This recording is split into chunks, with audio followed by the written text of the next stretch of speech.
ಆಶ್ರಯ ಲಿಂಗಾನುಭಾವದಿಂದ ನಿಮ್ಮ ಕಂಡು ಎನ್ನ ಮರೆದೇ ಕೂಡಲ ಸಂಗಮ ದೇವ.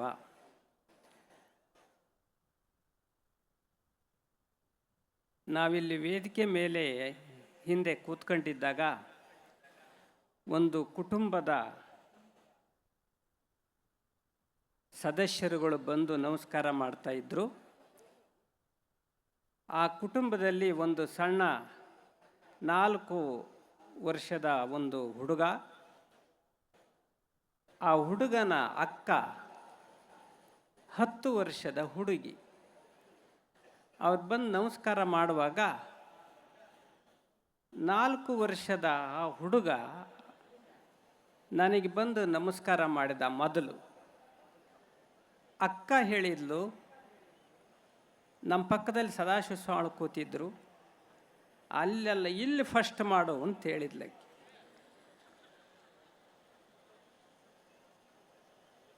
ಅದು ಖರೆ ಅನ್ನಿಸ್ತು. ಸದಾಶಿವ ಸ್ವಾಮಿಗಳು ಫಸ್ಟು, ನಾವು ಸೆಕೆಂಡು.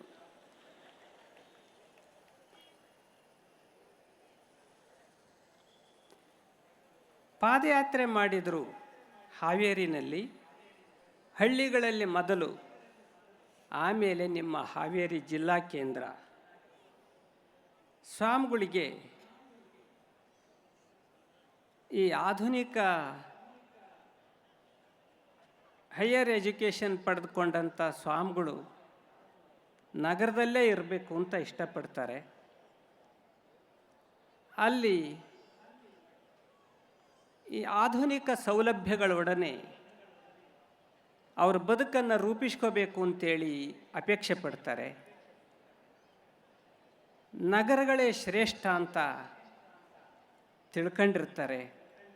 ಆದರೆ ನಮ್ಮ ಹಾವೇರಿ ಸ್ವಾಮಿಗಳು ಮೊದಲು ಪಾದಯಾತ್ರೆ ಮಾಡಿದ್ದು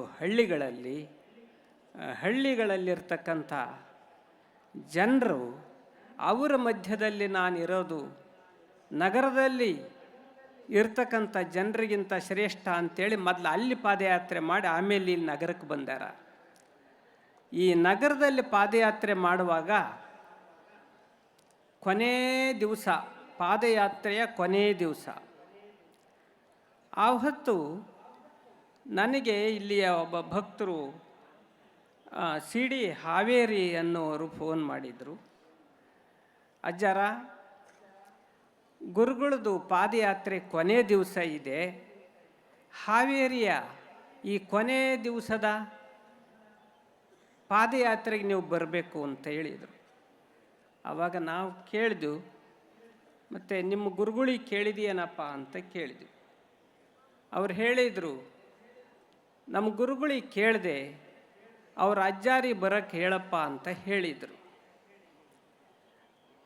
ಆವಾಗ ಆಯಿತು ಅಂತೇಳಿ ನಾನು ಅವತ್ತು ಕೊನೆಯ ದಿವಸ ಬಂದೆ. 7 ಗಂಟೆಗೆ ಪಾದಯಾತ್ರೆ, 7:15 ಬಂದಿದ್ದೇನೆ. ಅಷ್ಟೊತ್ತಿಗೆ ಆಗಲೇ ಆ ನಗರದ ಯಾವ ಬೀದಿಯಲ್ಲಿ ಪಾದಯಾತ್ರೆ ಮಾಡಬೇಕಾಗಿತ್ತೋ ಎಲ್ಲ ತಾಯಂದರು ಕುಂಭ ಹಿಡ್ಕೊಂಡು ನಿಂತಿದ್ದಾರೆ, ಆರತಿ ಹಿಡ್ಕೊಂಡು ನಿಂತಿದ್ದಾರೆ. ಆ ನಗರದ ಆ ಬೀದಿಯ ಎಲ್ಲ ಹಿರಿಯರು ಕೂಡಿದ್ದಾರೆ. 7:15 ಅಂತಂದರೆ ಹಾವೇರಿನಲ್ಲಿ ಭಾಳ ಥಂಡಿ ಬಯಲುಸೀಮೆ ಇದು. ಅಷ್ಟೊತ್ತಿಗೇ ಇಷ್ಟು ಭಕ್ತರು ಕೂಡ್ಯಾರ. ಇಷ್ಟೇ ಅಲ್ಲ, ಶಿವರಾಜ್ ಸಜ್ಜನ್ ಅವರು ಕೂಡ ಅಷ್ಟೊತ್ತಿಗೆ ಬಂದಿದ್ದರು. ನಾವು ಪಾದಯಾತ್ರೆ ಶುರುವಾಯಿತು. 1 ಓಣಿ ಮುಗೀತು. 2ನೇ ಓಣಿಯಲ್ಲಿ ಹೋಗುವಾಗ ಅರ್ಧಕ್ಕೆ ಹೋಗಿದ್ದೆವು. ಅಲ್ಲಿ ಒಂದು ಕೊಬ್ಬರಿ ಹೋರಿ ಗೊತ್ತೈತಲ್ಲ, ಕೊಬ್ಬರಿ ಹೋರಿ ಅಂತಾರಲ್ಲ, ಆ ಕೊಬ್ಬರಿ ಹೋರಿಯನ್ನು ಇಬ್ಬಿಬ್ಬರು 2 ಕಡೆ ಹಿಡ್ಕೊಂಡು ನಿಂತಿದ್ದಾರೆ ಒಂದು ಮಗ್ಗಲದಲ್ಲಿ. ಆವಾಗ ನಾವು ದಾರಿಯಾಗ ಹೋಗೋವಾಗ ಎಲ್ಲರಿಗೂ ಮಾಲೆ ಹಾಕ್ತಿದ್ರು, ಹೂವನ್ನು ಸುರುವಿದ್ರು. ದಾರಿನಲ್ಲಿ ಹೂವಿನ ಮೇಲೆ ಹೋಗಬೇಕು. ಹಾರಗಳನ್ನು ಎಲ್ಲ ಸ್ವಾಮಿಗಳಿಗೆ ಹಾಕ್ತಾ ಇದ್ದಾರೆ. ಅರ್ಧ ದಾರಿ ಹೋದ ಮೇಲೆ ಮಗ್ಗಲದಲ್ಲಿ ಕೊಬ್ಬರಿ ಹೋರಿ ಹಿಡ್ಕೊಂಡು ನಿಂತಾರ. ಆವಾಗ ನಾವೆಲ್ಲ ಸ್ವಾಮಿಗಳಿದ್ವಲ್ಲ, ಎಲ್ಲರೂ ಹಿಂದೆ ಸರ್ಜು ನಾವು ಆ ಹೋರಿ ನೋಡಿ. ನಮ್ಮ ಹಾವೇರಿ ಸ್ವಾಮಿಗಳು ಏನು ಮಾಡಿದರು ಅಂದರೆ, ಸದಾಶಿವ ಸ್ವಾಮಿಗಳು ನೇರವಾಗಿ ಆ ಹೋರಿ ಹತ್ರನೇ ಹೋದರು. ಹೋರಿ ಹತ್ರ ಹೋಗಿ ಅದನ್ನು ಹಿಂಗೆ ಮುಟ್ತಾರೆ. ಅದು ಸುಮ್ಮನೆ ನಿಂತಿತ್ತು. ನಾವೆಲ್ಲ ಹೆದರಿ ಹಿಂದೆ ನಿಂತಿದ್ದು. ನಾವೊಂದು ನಮ್ಮ ಜಿಲ್ಲಾ ಪೊಲೀಸ್ ವರಿಷ್ಠಾಧಿಕಾರಿಗಳು ಕೊಬ್ಬರಿ ಹೋರಿ ಹಾವೇರಿ ಜಿಲ್ಲೆಯಲ್ಲಿ ಬಂದ್ ಮಾಡಿಬಿಟ್ಟಿದ್ದಾರೆ. ನಾವೊಂದು ನಮ್ಮ ಸ್ವಾಮಿಗಳ ಅದ್ರ ಹತ್ರ ಹೋಗಿದ ಕೂಡಲೇ ಅದು ಸುಮ್ಮನೆ ನಿಂತ್ಕಂತು. ನನಗನ್ನಿಸ್ತು, ಕೊಬ್ಬರಿ ಹೋರಿ ಜಿಲ್ಲೆಯಾದ್ಯಂತ ಆ ಒಂದು ಸ್ಪರ್ಧೆಯನ್ನು ನಿಲ್ಲಿಸಿದ್ರು ಕೂಡ ಇವತ್ತು ನಮ್ಮ ಹಾವೇರಿ ಸ್ವಾಮಿಗಳು ಎದುರಿಗೆ ಕೊಬ್ಬರಿ ಆ ಸ್ಪರ್ಧೆಯ ಹೋರಿ ಸುಮ್ಮನೆ ನಿಂತ್ಕಂತು. ಅದು ಸೋಲ್ತು, ನಮ್ಮ ಸ್ವಾಮಿಗಳಿಗೆ ಗೆದ್ದರು. ಸ್ವಾಮಿಗಳಲ್ಲಿ ಆತ್ಮಸ್ಥೈರ್ಯ, ನಿರ್ಭೀತವಾಗಿ ಅವರು ಅದರ ಮುಂದೆ ಹೋಗಿ ನಿಲ್ಲುವ ರೀತಿ, ಅದನ್ನು ಹಿಡಿದುಕೊಳ್ಳುವಂತಹ ಒಂದು ಕಲೆ, ಇದನ್ನು ನೋಡಿದಾಗ ನಮಗನ್ನಿಸ್ತು, ದೈಹಿಕ ಶಕ್ತಿಗಿಂತ ಆತ್ಮಶಕ್ತಿಯೇ ದೊಡ್ಡದು. ಅಂಥ ಆತ್ಮಶಕ್ತಿಯನ್ನು ಗಳಿಸಿದಂಥ ನಮ್ಮ ಸದಾಶಿವ ಸ್ವಾಮಿಗಳ ಎದುರಿಗೆ ಕೊಬ್ಬರಿ ಹರಿಯುವಂಥ ಹೋರಿ ಸೋತು ಹೋಯಿತು ಅಂತ ಅನ್ನಿಸ್ತು ನಮಗೆ.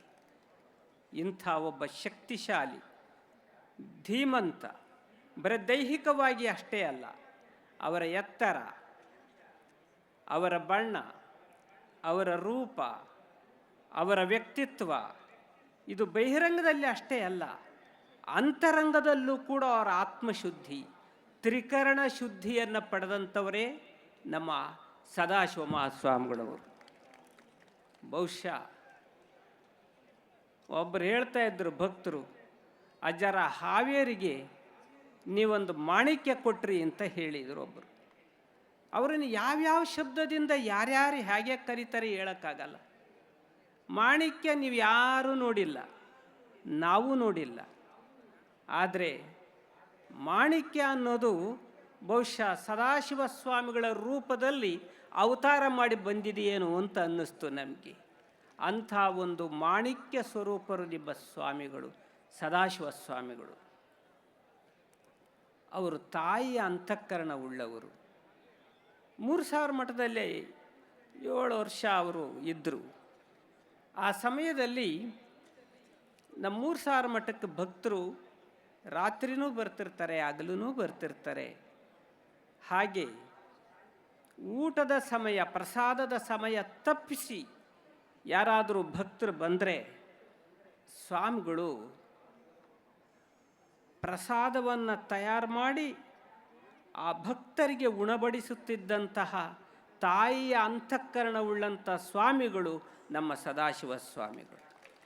ಎಷ್ಟೋ ಸಾರಿ ಅವರು ಸೇವೆಯನ್ನು ಮುಗಿಸಿ ಊಟ ಕೂತ್ಕೊಂಡಿದ್ದಾಗ ಭಕ್ತರು ಬಂದರೆ ಅವರ ಪಾಲಿನ ಊಟವನ್ನು ಅವರಿಗೆ ಉಣಿಸಿ ಅವರು ಉಪವಾಸ ಮಲಗುತ್ತಿದ್ದಂಥದ್ದನ್ನು ಕೂಡ ನಾವು ನೋಡಿದ್ದೇವೆ. ಇಂತಹ ಶುದ್ಧ ಅಂತಃಕರಣ, ತಾಯಿಯ ಅಂತಃಕರಣದ ಈ ಶ್ರೀಗಳವರು ಇದ್ದಾರಲ್ಲ, ಇವರನ್ನು ಪಡೆದಂಥ ನಿಮ್ಮ ಹಾವೇರಿ ಜಿಲ್ಲೆಯ ಭಕ್ತರು ಭಾಳ ಪುಣ್ಯವಂತರು, ಭಾಳ ಶ್ರೇಷ್ಠರು ಅಂತ ಹೇಳಲಿಕ್ಕೆ ಇಷ್ಟಪಡ್ತೀವಿ ನಾವು. ಇಷ್ಟೇ ಅಲ್ಲ, ಈ ಕಾರ್ಯಕ್ರಮ ಎಲ್ಲ ನೋಡಿದರೆ ಬಹಳ ಅದ್ಭುತ ಅನ್ನಿಸ್ತದೆ. ಹೇಳಲಿಕ್ಕೆ ಶಬ್ದ ಸಾಲದು, ಶಬ್ದನೇ ಹುಡುಕಾಡಿದರೂ ಕೂಡ ಸಿಗೋದಿಲ್ಲ. ಅಂಥ ಒಂದು ಕಾರ್ಯಕ್ರಮ ಇದು. ಜನಸ್ತೋಮ, ಕೆಲವರು ಜನಸ್ತೋಮ ಅಂತಾರೆ, ಜನಸಾಗರ ಅಂತಾರೆ, ಭಕ್ತ ಸಾಗರ ಅಂತಲೂ ಅಂತಾರೆ. ನಿಜವಾಗ್ಲೂ ಕೂಡ ಇಲ್ಲೊಂದು ಪವಾಡನೇ ನಡೆದಿದೆ. ಹಿಂದೆ ಶಿವಬಸವ ಮಹಾಸ್ವಾಮಿಗಳವರು ಪವಾಡವನ್ನು ಪೂಜೆಯ ಮುಖಾಂತರ ತೋರಿಸಿದರೆ, ನಮ್ಮ ಹಾವೇರಿ ಈಗಿನ ಶ್ರೀಗಳವರು ಜನಸೇವೆಯ ಮುಖಾಂತರ ಪವಾಡವನ್ನು ಮಾಡ್ತಾ ಇದ್ದಾರೆ. ಎಷ್ಟು 70,000 ಲಕ್ಷಗಟ್ಟಲೆ ಜನ ಈ ಜ್ಞಾನಯಜ್ಞದಲ್ಲಿ ಭಾಗಿಯಾಗಿ ಅದನ್ನು ಕೇಳುವುದರಲ್ಲಿ ಆಸಕ್ತರಾಗಿದ್ದೀರಲ್ಲ, ಬಹುಶಃ ಇದೇ ದೊಡ್ಡ ಪವಾಡ. ಇಷ್ಟು ಜನಸ್ತೋಮಕ್ಕೆ ಪ್ರಸಾದವನ್ನು ಕೊಡುವ ಭಕ್ತರು ಯಾವ ರೀತಿ ನೀವು ಸೇವೆ ಮಾಡ್ತಾ ಇರಬೇಕು ಅಂತ ನೋಡಿದರೆ ನಮಗೆ ಆಶ್ಚರ್ಯವಾಗುತ್ತೆ. ಲಕ್ಷ ಲಕ್ಷಗಟ್ಟಲೆ ಜನರಿಗೆ ಯಾವುದೇ ತೊಂದರೆ ಆಗಲಾರ್ದೆ ಪ್ರಸಾದ ವಿನಿಯೋಗ ಮಾಡ್ತಾ ಇದ್ದೀರಲ್ಲ, ಎಂಥ ಒಂದು ಸೇವೆ ಇದು. ನಿಜವಾಗಲೂ ಕೂಡ ಈ ಒಂದು ಕಾರ್ಯಕ್ರಮ ದಾಖಲಾರ್ಹವಾದ ಕಾರ್ಯಕ್ರಮವಾಗಿದೆ.